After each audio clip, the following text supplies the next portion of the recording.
হৰাঘাট অন্তৰ্গতৰ পৰা মই গৰখীয়া পুখুৰী হৰিজন বস্তিৰ পৰা কৈ আছোঁ আৰু মই এটা গাঁৱৰ হিচাপে কৈ আছোঁ আৰু তেওঁৰ নামটো হ'ল শ্ৰীযতন হৰিজন। আজি 2 দিন ধৰি মানে নাইকিয়া আছে, 3 দিন হ'ল।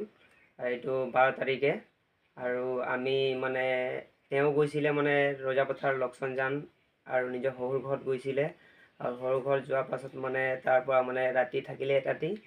তাৰপিছত থকাৰ পিছত মানে তেওঁ বিচাৰিলে কি আমাৰ মানুহটো ক'ত গ'ল, পোৱা নাই আৰু আমি পোৱা নাই, গতিকে আমিও বিচাৰিলোঁ বহুতবাৰ। আমি ৰজাপথাৰৰ লক্ষণজানৰ বকুলীয়া হৰাঘাট আৰু আমাৰ য'ত য'ত মানে আলহী আছে ত'ত আমি বিচাৰিলোঁ, পোৱা নাই। গতিকে আমি এইটো ভিডিঅ'ৰ মাধ্যমতে আমি জনাব বিচাৰিছোঁ, ইয়াতে আমি এইটো মানুহজনৰ ফটো আমি দিছোঁ। এইটো মানুহৰ যদি ক'ৰবাত আপুনি ইয়াত চাই আমাক জনাব আৰু অতি সোনকালে জনাব আৰু আমাৰ ওচৰ পাঁজৰে যোনটো আৰক্ষী থানা আছে তেওঁক গৈ কিনে আপুনি জনাব। আৰু আমি এতিয়ালৈকে আৰক্ষীক আমি জনোৱা নাই, জনাম এতিয়া। গতিকে মই নম্বৰ এটা দি আছোঁ, এইটো নম্বৰ আপুনিকেইটা কণ্টেক্ট কৰিব যাতে আমি সোনকালে এইটো মানুহজনক পাওঁ। আমাৰ বহুত মনত দুখ আছে কি এইটো মানুহটো আজিলৈকে পোৱা নাই, আজি 3 দিন ধৰি।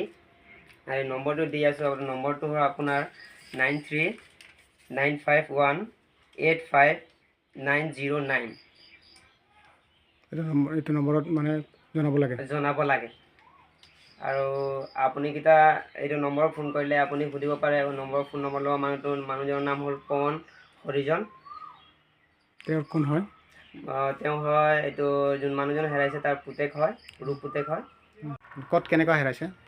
এইটো কিবা কি নাম? সৰুৰ পৰা শ্ৰীযতন হৰিজন। কেতিয়াৰ পৰা হেৰাইছে, কিমান দিন হ'ল? আজি 12 তাৰিখে ৰাতিপুৱা ঘৰৰ পৰা ওলাই গৈছে।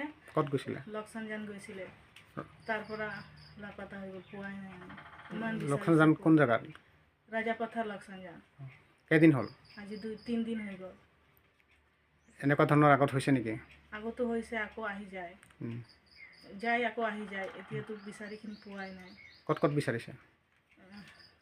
লক্ষণজান, ৰাজাপথাৰ বিচাৰিছে, লংকা বিচাৰিছে, হোজাই বিচাৰিছে, খেৰনি বিচাৰিছে আৰু কিবা এইবিলাক গাঁৱতো বিচাৰিছে, পোৱাই নাই। আপোনাৰ কি লাগে বুলি ক'লে? শহুৰ বুঢ়া লাগে। বয়স কিমানমান হ'ব? বয়সটো 75। তাৰপিছতে এতিয়া বৰ্তমান থানাত দিছে না দিয়া নাই? থানাততো দিয়া নাই। থানাত দিব? দিম বুলি ভাবি আছোঁ। ইয়াৰ উপৰিও আৰু আগে পিছে তেনেকুৱা ক'ৰবাত যোৱাটো প্ৰত্যেকবাৰে পাইছে? পাইছে।